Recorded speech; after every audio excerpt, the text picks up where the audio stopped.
Hello friends, ప్రతిరోజు ఎక్కడ ఒక చోట ఈ సైబర్ నేరాల బారిన పడుతూ ఆర్థికంగా మోసపోతున్న సంఘటనలు ఎన్నో చూస్తున్నాం మనం.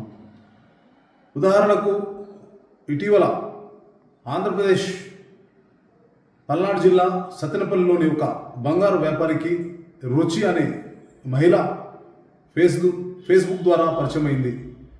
ఆమె తన మాటలతో చాటింగ్తో ఆ యొక్క వ్యాపారిని మచ్చిక చేసుకొని నమ్మకానికి కుదిర్చింది.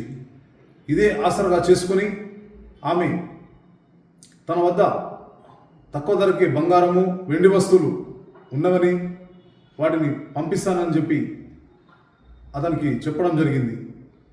అతను ఇది నిజమే అని నమ్మి ఆమె అకౌంట్కు దాదాపుగా 20 లక్షల రూపాయలను పంపడం జరిగింది.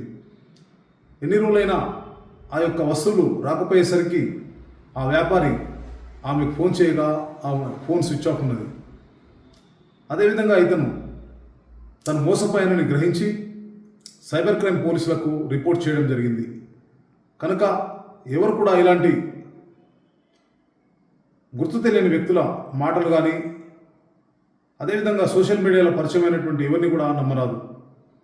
ఒకవేళ ఎవరైనా సైబర్ నేరాలకు గురి అయితే వెంటనే 1930కి ఫోన్ చేయండి, లేదా వెబ్సైట్ www.cybercrime.gov.in అనే వెబ్సైట్కి మీరు మీ యొక్క వివరాలు తెలియజేసి మీ యొక్క కంప్లైంట్ని రేజ్ చేయగలరు. తద్వారా ఇది 24 అవర్స్లో మీరు ఇమ్మీడియట్గా మీ సమాచారాన్ని తెలియజేస్తే మీ యొక్క అమౌంట్ రీఫండ్ కావడానికి అవకాశం ఉంటుంది. Thank you.